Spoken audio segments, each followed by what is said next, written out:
pjnet.tv. It is the 11th day of the 11th month, 9 p.m. here on the East Coast, and our bumper is running, and we are recording, we are streaming, and we are looking forward to our guest who is waiting in our green room, as well as people waiting in the chat room.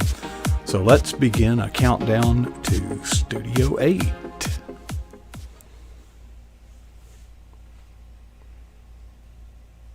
Okay. Hey, good evening.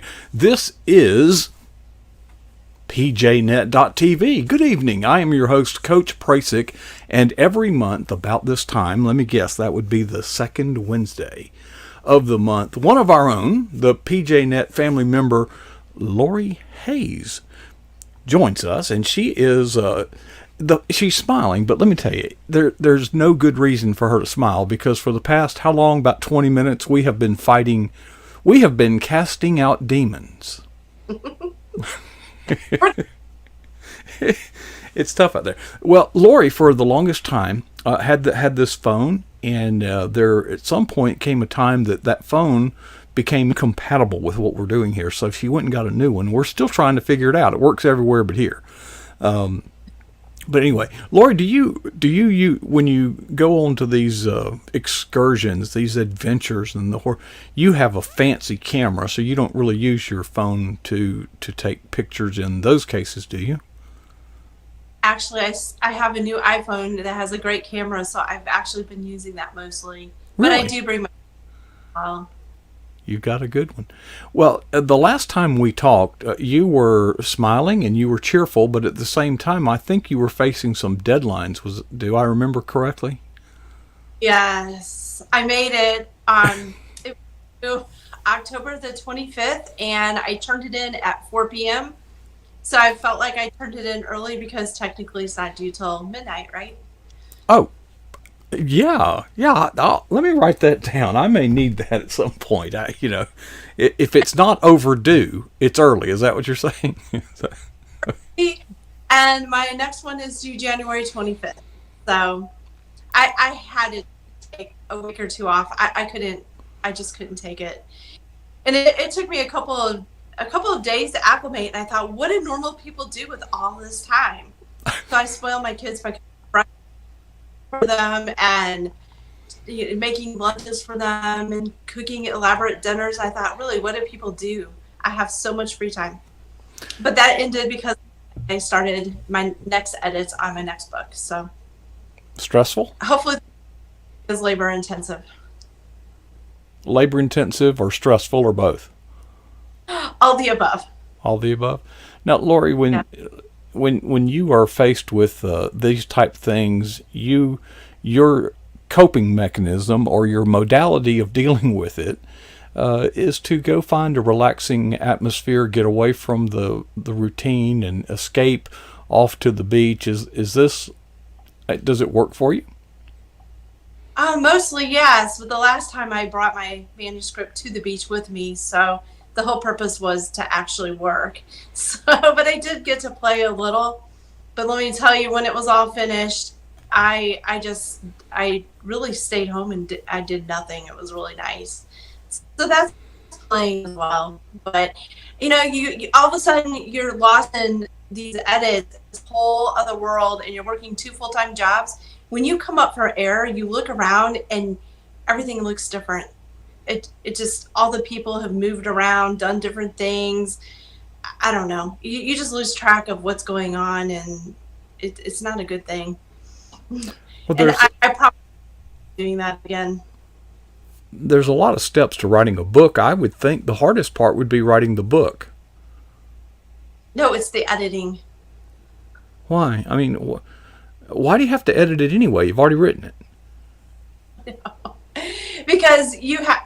So the book that I'm getting ready to do, I actually had to move scenes around, and that is really hard because everything flows, everything's going well, and then somebody tells you that you need to move these scenes around because it does make more sense, and you have to do it. So then you spend the time, you move everything around, then you have to rewrite everything that's around it leading up to it, and after you move these scenes, and then after you do all that, then you have to go back through and check for flow and words and just grammar. And then you have to go back through. I usually go back through again, and then I put it on my Kindle and I hit the audio button and I listen to her talk to me. And then anything that I've seen it so many times that my eye will just kind of glance over it and not see the word anymore. But when she says it and she mispronounces the word, I know, oops, I just caught something. So, and it is more like a book when it's on a Kindle. Really? So I catch a lot more because it's not on my laptop anymore. It's just a different way to look at it. Well, I'm not a writer, but I have written proposals and things like that. And one of the things that I learned pretty early on, you can proofread and proofread and proofread, and then you hand it to somebody else and they read and say, ugh. And it's like, how could that possibly have escaped me? And so, in effect, aren't you proofreading your own work when you do this kind of thing? Absolutely, nonstop. And then by the time that you get to the end of the book, you're a better writer. So by the time that you go back through it again, you have to edit the whole thing again because you're a better writer. But this was my first book that they bought. So the second book they also bought, but I had become a better writer in the second book. And so by the time they wanted me to go back and edit the first book, I was reading it. I was like, oh, this is not going to work. So I had to re-edit the whole thing. I did a massive rewrite on it. Is it? I mean, I'm happy for you, and I know you did all this on purpose. But after going this far into this thing, do you still buy into the idea that trying to do 2 books that quick is a good idea? You okay with that? I will never do it again. No. That would be a no. No, they were both finished, but they wanted edits done on it to fit their house, and I agree with everything that they wanted me to do. It made complete sense, and it did make the book a lot stronger. So I knew the reward would be worth it. So right now she's reading it and editing it, and I'm crossing my fingers that that she likes it. Now, who is she? More edits. Who is she? My editor at the publishing house. Okay, so to what extent are these ideas or these changes? You see them as a way of improving your book, but at what point is there a line out there somewhere that they'd cross if they kept asking for more and more changes? I hope not. I hope good. I don't know. This is the first time I've gone through the traditional publishing, process. So I'm learning to, when I self-publish, I do pay an editor and go through it, and I have moved scenes around. But then when I say it's finished, and I hit the upload button. But this time the ball is in somebody else's court. So I'm curious to see how this process works. So I'm hoping that she likes it, and I wrote it to the best of my knowledge or ability, and I'm just hoping that, it works for her. But I'm sure she'll find something. I mean, you can reread many, many, many times and still find errors. So well, you could probably send the finished book after it's published to an editor, and they'd say, "Oh, this needs to be changed." It's like if an attorney reviews something, they're going to change something. They're charging you for it, so they got to do something. So after she gives me my edits and I change them, and then it will go to a proofreader. So how many steps are there, Lori? God. It's crazy. I mean, you realize there's probably people listening to you, maybe not tonight, but at some point, an aspiring author who wants to be traditionally published. I'm starting to wonder, is it worth it? My goal with tonight's talk was to inspire. So I was thinking, move forward, don't get left behind. How do you know what your calling is? How do you know if you're meant to write or to do whatever it is you think your calling is? I really tried to reflect on what has made me persevere like this. I mean, I don't give up. I just keep going and going. And my mom said that I must have gotten enough encouragement along the way that I felt like I was so close that I just kept going. It just kind of dragged you along and dragged you into it. But I think that your calling, how you know maybe what your calling is I think that, and my cat is visiting us again. I see the shadow moving behind you. This is not the first appearance of your cat. Boy, that cat needs to go on a diet, okay? I think that it starts out as a whisper, and I think that God plants seeds in your heart, and he has other people plant seeds. Because I remember when I was in the 8th grade, my English teacher, saw something in me that I had no clue was in me. And she said, Lori, I want you to write a short story so we can enter it in this contest. And I thought, oh yeah, okay, whatever. I thought everybody was doing it, but they weren't. And so I wrote a story, but I rushed the ending because I didn't care about it. And she told me, she said, I would have won that contest, which would have ended up going on to the Reader's Digest or something. But I would have won that contest for the school to be passed on. But I completely flubbed up the ending because I was in a hurry, because I didn't really realize what was at stake there. And then later when I was in college, my professor asked me if he could use my essay as a sample to other students. And I thought, oh, sure, if that's what you really want to do, go for it. But I thought that essays were an easy A. I thought everybody excelled at that. And I thought every time I had an essay due and it was a big part of my grade, I was like, oh, yeah, this is great. But it turns out that, I guess I didn't realize that I was a writer at heart. And I didn't really listen to those whispers. And then they grow louder and louder and louder until finally you realize, oh gosh, I'm an author or I'm a writer. And then, it just gets louder and louder until you listen to it and the stories start coming and you have to get them on paper because they'll keep you awake at night. So finally I started reading a lot when I had little kids and they would take a nap. And then I decided, I got really frustrated with the plot. And I thought, I can write better than this. So she's going to say goodbye because she's trying. But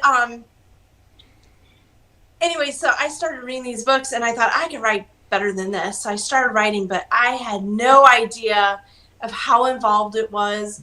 And I had no idea how much work it was. But once you get invested in it, I thought I just need to keep going. And I started taking classes. Then I started going to conferences. I joined a writer's group. I feel like I have hair all over me. And then you start learning more and more and more. And then you realize really how much you don't know. And there's always this edge where you feel like, I'm finally there, or I'm almost there. And then you learn that you're clueless, and it's like peeling an onion. There's just layer after layer after layer. But that's good because I always want to become the best writer or the best horseback rider or whatever it is I'm into. It's not that I want to be perfect, because I don't. I'm in competition with myself, and I just want to do the best work that I can. You want to do your best. Well, and by the way, we're commanded to. Yeah. I remember. I'm sorry? We're literally commanded in Scripture to work as unto the Lord. Yeah. Yes. I remember competing in horses, and I would go down to the arena and I would watch. My trainer would tell me, go down to the arena and watch what these people are doing so you know how you're going to win. I said, I don't care what they're doing. And she said, well, that's going to become better. And I said, no, it's not. I mean, yeah, watching other people and learning is fine, but it wasn't part of my competitive edge. I already knew what I did wrong. When I went out and I rode, I critiqued myself. I knew every step of the way I should have, slowed down here. I should have moved forward here. And I was my best competitive edge because the only person you compete against is yourself. it didn't matter what anybody else was doing. And so I still take that approach with my writing. I don't feel like I'm in competition with any author, best-selling author, New York Times, anything. I feel like I can learn from them. So I get their books, the people that I admire, and I read them and I study them so that I can become a better writer. In a long-term project like this, there's a couple of competing schools of thought, and as a coach, as I'm listening to you tell this story, we always want to have a long-term goal, and we want to keep your eye on the prize. Okay, stay focused on the end result because if you don't, you will be easily detoured. You'll get off the path you need to be on. I remember the old story about the man plowing a row in a field. What he would do is affix his eye on the fence post, okay? Because if you don't, you won't do straight. You'll go back and forth. Well, and I think that is cogent advice. I really do. But I also know as a personal trainer, people would, you're running, and at some point you run up against exhaustion, and a lot of this is mental. Okay, you feel like you're physically exhausted. I assure you that you're not, but your mind starts playing tricks on you. Mm-hmm. So what I would do in my own training, as well as encourage others, is when you run up against that wall, I can't go on, I'm not going to make it. You mentioned you've got to have hope. Well, what I do is say, no, I can't run 2 miles. I can't. I'm not going to make another 2 miles, but I can make it to the corner. Yes. I call it segmenting, where you just focus on the now, or you focus on the goal for today. Exactly, and keep moving forward. I've heard others just do when you get in that malaise, that funk. Just, when you just want to give up, just say, well, do anything to move yourself forward. Anything. Doesn't matter. And there's so many analogies in athletics and sports. I had this little trick. I used to run 21 miles per day. Wow. Per day. Okay. But, and it was a 7 minutes in the morning, 7 noon, 7 in the evening. All right, well, I had this down, and what I would do is I would get, it was 7 minutes, okay? I would do these little things, and or 20 minutes. So, but I had these waypoints. So I would put like 5 pieces of gum in the cup holder of the treadmill or whatever. And I would say, when I reach this point, I get a piece of gum. Okay, yeah. It's funny, we play these head games with ourselves, but the truth is, the difference between winning and mediocrity is very small, and I would argue that it is mental. Yes. How do you maintain that mental edge? I had a best-selling author, Debbie McCummer. She said to me, the only difference between a published author and an unpublished author or unpublished writer is they stopped. She said, no matter what you do, never, ever, ever, ever stop, and you will become published. And I have held on to those words. How long did it take? She told me that in 2010, maybe. So I still hold on to those words. And then I saw her at a conference last year, and I told her about that. And of course, she didn't remember telling me that, but she smiled, and I hope. Well, just think, 10 years from now, someone may approach you and say, I saw you on PJNet TV one night.